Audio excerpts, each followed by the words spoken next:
Stephen Ambrose, it's great to have you on the podcast. It's great to be here, Mr. Maxon.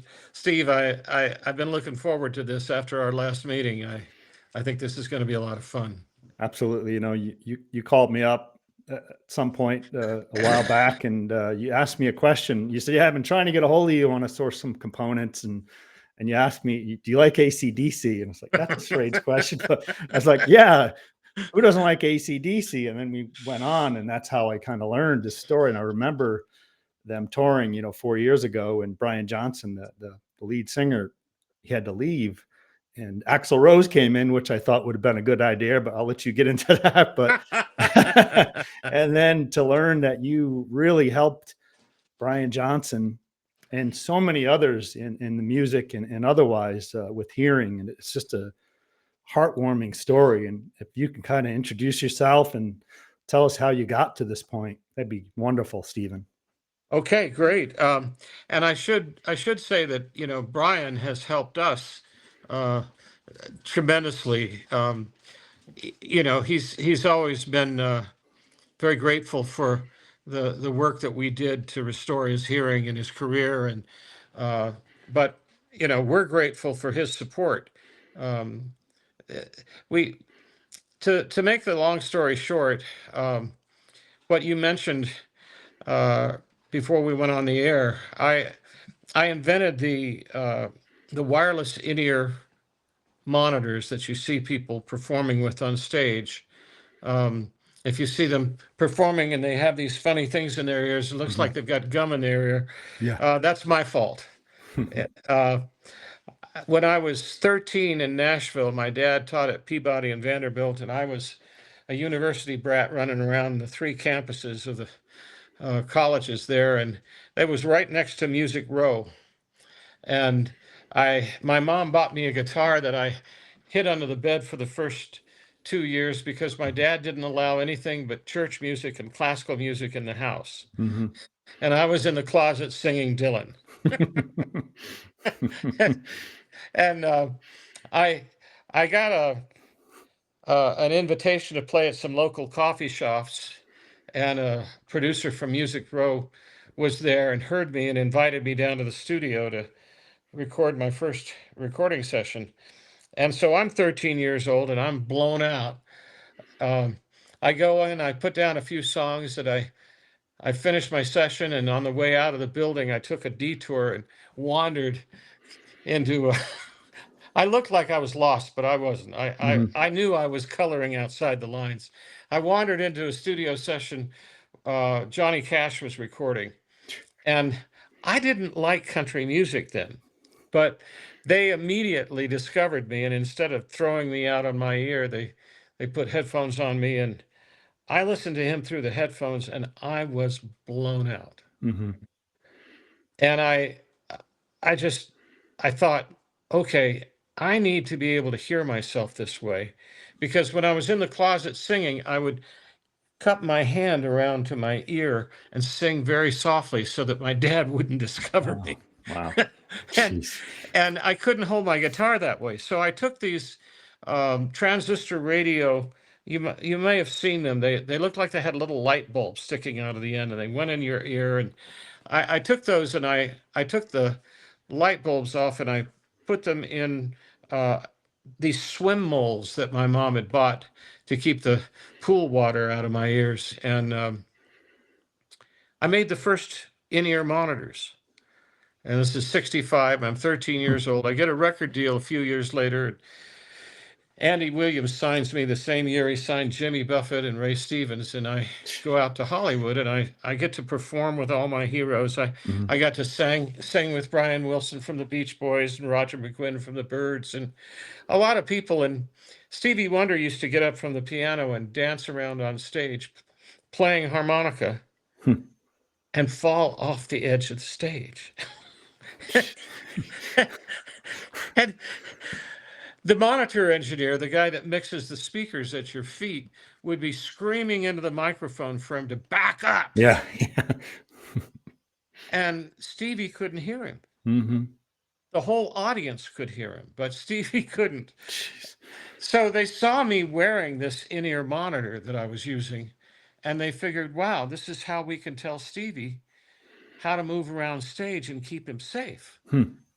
So they called me down to the studio when he was cutting The Secret Life of Plants, and I filled both of his ears with impression material, the stuff that they take teeth impressions with. And the minute I sealed his second ear, he grabbed my arm and screamed, "Oh my God, I'm blind." And he was only half kidding, because he, being blind since birth, sees his world acoustically, and he'd never shut his ears that tight. So immediately he felt blinded, and we got over that.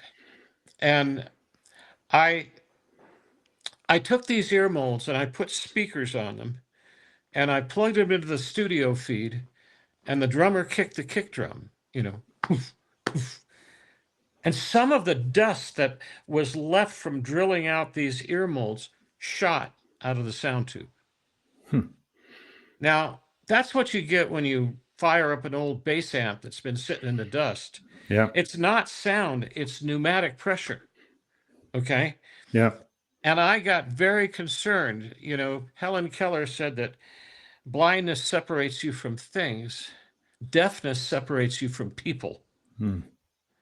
And all Stevie had was his ears, and I thought I was going to turn Stevie Wonder into Helen Keller overnight.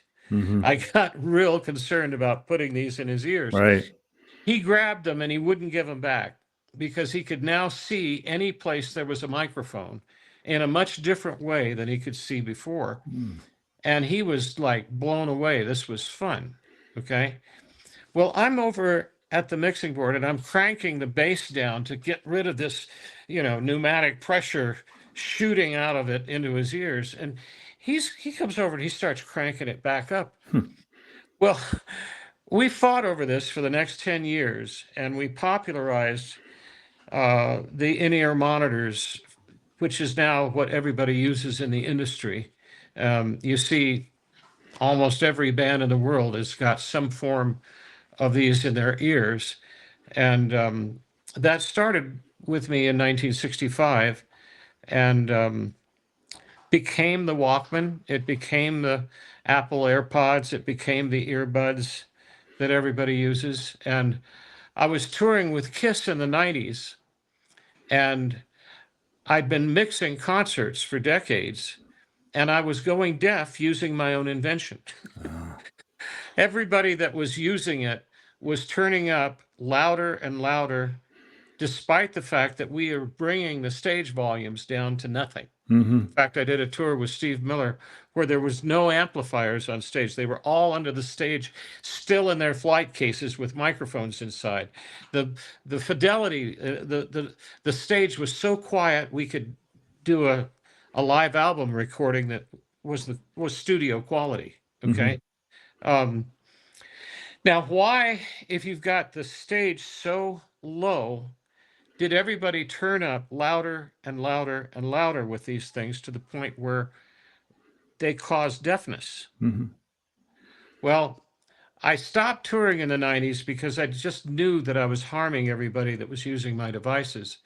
And I got grants from the National Science Foundation, the National Institutes of Health, and I researched this. And we discovered what causes earbuds, hearing aids, all personal listening devices, to result in what is now documented as a 77% increase in hearing loss worldwide, which is not a fun thing to associate with my invention when I'm 13 years old. Right. Would you like to see what we discovered? Yes. Great. Okay, so Cole, please run a few of these research videos we have. We stuck a camera in the ear with an Apple AirPod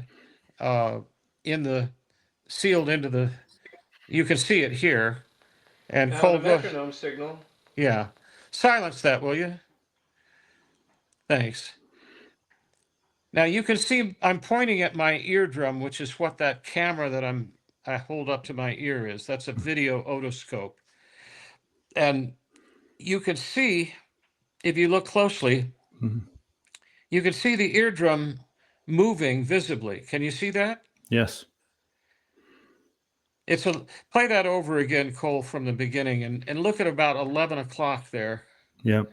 When it refocuses. You can see it beating like a heart, can't you? Oh yeah. Yeah. Oh yeah. Now, you would never see the eardrum move at all from sound. The only thing that would move it like that is if a bomb went off, or if you held your nose and blew air into your eustachian tubes. Mm-hmm. Sound is not capable of moving the ear like that. Okay. So that ends up being thousands, if not millions of times greater than what sound would do if it weren't sealed in the ear. So we discovered that speaker motions and piston motions are the same thing. They just reciprocate in order, one, to make pressure, pneumatic pressure, in your car or bicycle pump, and the other one makes sound. But they both make pressure and they both make sound. That's why you have a muffler on your car. Mm-hmm. So it's no problem until you seal them in a cylinder. Then the air can't escape and you're raising and lowering the pressure, and it moves the eardrum like those red discs at the end there. Gotcha. Does that make sense? Yes, sir. So Yes. this is an oversight. I thought that the hearing aid industry understood this, but back when I copied them and made the in-ear monitors, they had these big ear molds in everybody's ears, and they were creating these pressures. So Mm-hmm. on the top of the screen here, you have acoustic or sound pressure, which is the molecules bunching up and expanding like ripples in a pond when you drop a rock. And below, you have pneumatic pressures, which is what a piston does. Mm-hmm. And that gets extreme in pressure, like millions of times greater than anything you can do with sound. So you're doing both when you seal a speaker in the ear. And this is an oversight that no one looked at when they were manufacturing earbuds and hearing aids and personal listening devices. So what we did was we invented a second eardrum. And you can see on the top here, that blue disc is going to move, and it doesn't open the little chimney. It's sealed all the time, so it doesn't let the bass out and doesn't let the outside sound in, but it strips the pneumatic pressure and lets the acoustic or sound pressure unaffected, lets it go through to the eardrum unaffected. So does that make sense? Absolutely. So we took that and we have that second eardrum. Show it in my ear, Cole. You'll see this, my fingers over the end of the camera. I've been asked to show the function of the Ambrose diaphragm. Go ahead and mute that, Cole. In absorbing. Now, you can see my fingerprint over the end of the camera. Mm-hmm. And then that second eardrum just lit up at about 11 o'clock. And see it getting, it's moving now instead of my eardrum, okay? Right. So that's taking up the harmful pressure, and it actually results in lower volumes sounding radically louder. You're no longer holding the speaker still with the eardrum or overwhelming the eardrum with the speaker. And when you do contain these pneumatic pressures in the ear, you prematurely trigger what's known as the stapedius or acoustic reflex, where the muscles in your ear tighten and they turn your volume down to protect your hearing. But your body doesn't tell you that, and you crank it back up and burn your ears out. Yeah. Cole, can you bring up that graph? We studied this at Vanderbilt, and you could turn the volume way down, and it sounded louder and better. So we found out why these things are causing hearing loss. And then we took that little eardrum and we made it into an airbag. Now, this video it's blowing a bubble with one hearing aid speaker. Sometimes there's 22 of those in an in-ear monitor, but it's right behind, there it is. It's behind the forceps there. Yep. And it's inflating this second eardrum that's been made into an airbag. And the hearing aid companies and earbud manufacturers had no idea that the speakers were generating this kind of air pressure.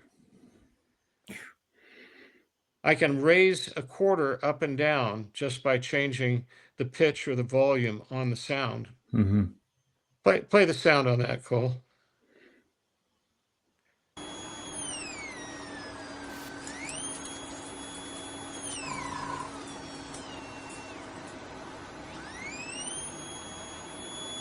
Now that's what's causing the hearing loss. Okay. Okay.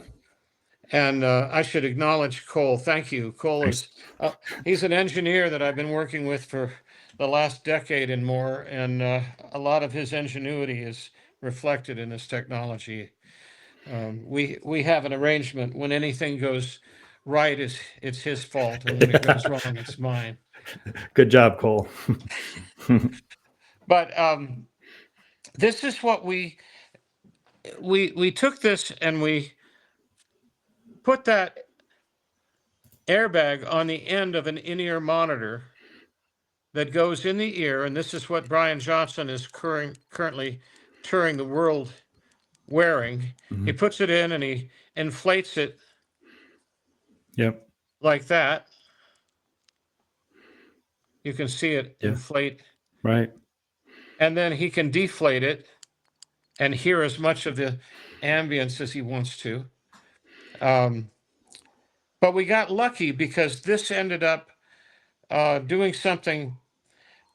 It allows for what is transcranial conduction, where the sound that's coming through one ear, you can measure it in the opposite ear. So you only have a speaker on this side and a bubble, and you put a microphone and a bubble on this side, and it will measure in this ear what's sounding in this ear, and it's only 20 decibels lower and it's flat. If it were any more efficient, we would lose stereo separation, and we've got the best stereo separation ever achieved. So what happens is people with deaf ears and even a removed cochlea end up hearing as though they have two ears. You put one in each ear, and the one in the deaf ear ends up being heard in the good ear, but it sounds like it's coming from the deaf ear location. So you end up having stereo for a person who's never heard stereo in their life. Yeah. And we got lucky on that one. So we're having some fun. We just did the last 3 years of the McCartney tour, and we're doing all of AC/DC, and we're just about done with our research and development part of the program and ready for mass production. In MedTech, we talk about from prototype to serial manufacturing, right? And in your case, tinkering and having a prototype to go, and from that point to go on stage, right? Brian Johnson, Paul McCartney, Paul Stanley, Stevie Wonder. Just kind of talk about that. How do you get from one point to the next? Well, it's kind of it really happened in the 70s. When I went to see Stevie in the studio, that really started the whole process. And we went out on tour. I did 2.5 years with Simon and Garfunkel, and then a number of years with Stevie and Al Jarreau and Diana Ross. It just started. I did the Grammys, I did the Super Bowl, I did all, the Johnny Carson, Arsenio Hall. Yeah. And when I was touring, I would tour with a laboratory. The roadies would see me coming and scream because all of my cases, instead of going in the stage, they went in the hotel room every night. And I would stay up every night fixing what didn't work at last night's concert. It evolved over years of this with a traveling laboratory. And so by the time we got to mass production, my world was really, let's do the R&D and put him on stage. Yeah. Okay. That's the fish pond to try the lure in, any kind of new development you go through, you always have setbacks and challenges and barriers you need to overcome. And you kind of gave an example of, you went back to your hotel room after each gig and we're trying to solve some of these problems. Can you talk about some of those challenges that you had to overcome and how you achieved? Yeah, we back when I started, people were really, really sensitive. There weren't any earbuds. So anything that was small that was stuck in the ear was indicative of a hearing aid. And the last thing any artist wanted, was to be associated with a handicap in his own art. So we had long hair to begin with, so that helped. But, it changed, and I started making these to where they were cast in gold and silver, so they looked like jewelry. And I would carve the prototypes out of jeweler's wax and then send it out to be cast. And it was a whole process, a couple of weeks to get it back and polish it, put it together. Yeah. And now 3D printing, you can think of something and have it in a couple of hours. Yeah. And you can actually have a manufactured part that you can take and use on stage. And, Yeah. it's so that accelerated the science and the manufacturing immensely. Yeah. Okay. We still have problems with tolerance and that sort of thing. But like, for instance, your industry, the materials that we use in this are the same materials that they repair heart valves and arteries with. Okay. Right. And that stuff is totally inert. You can put it in somebody's body and it won't contaminate their body. It won't break down. It's Right. tremendous stuff, but you can't glue it. Right. Yeah. You have to mechanically Right.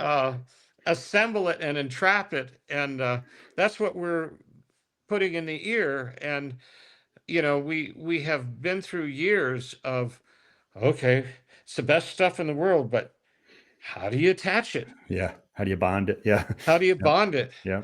And luckily, your industry came to our rescue. Yeah. And we're just about to take this. Here is one that, here's a hearing aid. Yeah. And this is the hearing aid speaker in blue. Mhm. And it usually has a little dome ear tip on it, like a little mushroom cap or an umbrella. Right. And we take that and we put this on the end. You can see the little Yes. bubble made out of your material. Yeah. And the blue part are the pumps that you saw me pumping. Right. And as you put it in the ear, it's totally contained within the ear canal. And your jaw motions inflate it. So as you Yeah. talk, Right. it inflates in your ear and stays inflated. And the result is, can I show you a video on what this does for a hearing aid? Yes. Okay, so this is one of our first test subjects, and her hearing aids are so loud that she can only wear them for a short time because they hurt. The volume is so loud, they hurt. And of course, she can't hear without them. So Right. we sent her these prototypes, and she took her ear molds off and popped them on, and you can see her inflating them by moving her jaw. This is her first experience with it. Okay. Is it working? Hold on. Let me show you the easiest way, okay? Okay. So, Oh my God. Hold on. I got to turn this lower. Holy cow. I love you guys. Oh my God. Oh my gosh. I got to turn this lower. It's like you're on stereo on this side. Oh my God. Okay, testing. Oh wow, this one's loud. that's a really good sign that you Oh need my God. to, Oh my God, you guys, your voice is like, it's like you're standing right next to me. well, we're definitely with you. Oh my God, you guys are, it's so loud. I'm turning these down all the way. I turn them all the way down.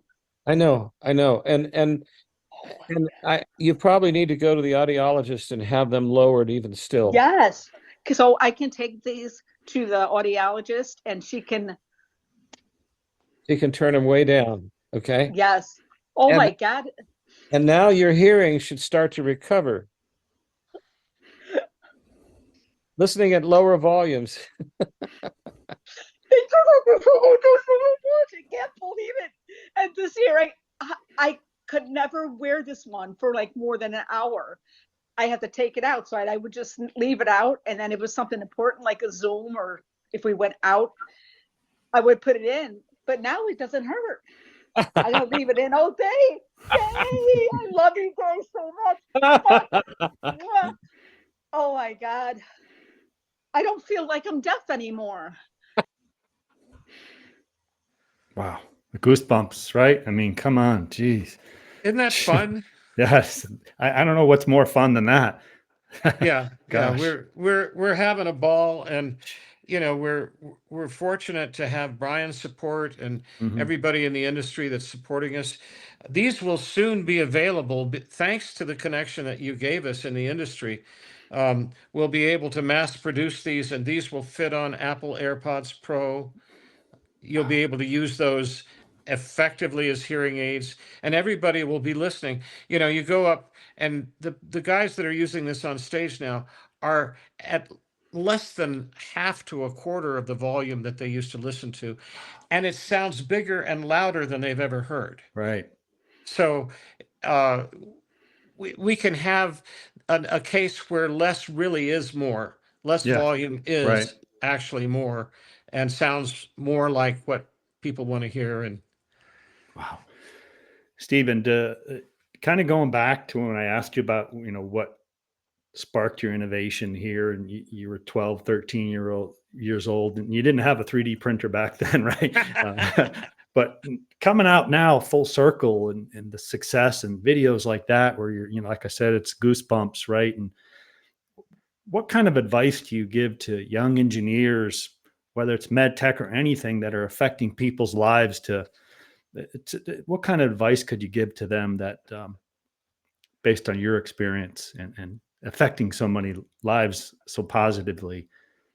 well, I would say, and those are very kind words. I would definitely say that your love of the game and your love of your own ability to create and imagine contributing to other people's lives, that spirit, you know, is really unconquerable. Mm. Okay. If you get, some sand kicked in your face or something like that, that's easy to ignore for your own spirit of creativity and spirit of play. Mm-hmm. I did all this because it's fun and I love it. And I'm having more fun than I've ever had, just seeing a lot of the hearing loss that the earlier copies of my early device caused, seeing that reversed. Yeah. Okay. Um, a lot of this we didn't plan to begin with. We got lucky as we went along. If you take the right approach, there's a lot of bonuses that happen along the way that you never expected, and it's only because, well, you believed and you observed what was going on. So Right. I just say believe in yourself Yeah. and follow your dream. There you go. Fascinating, Stephen. Thank you so much. This has been a great conversation. I'm so glad that you gave me that call some time ago. Well, Cole and I both are honored to be here. Cole, say a few words for us before we sign off. I hog every one of these videos. This time I'm going to at least acknowledge the guy whose work I'm Yeah, taking right. credit for. Well, I just want to say thanks for having us. And, this is something we really do enjoy doing every day we do it. So it's, it's a pleasure. That's awesome. Thanks, Cole. Appreciate it. Awesome, guys. Thank you so much. Thanks for having us, Steve. All right. Bye-bye now. All right.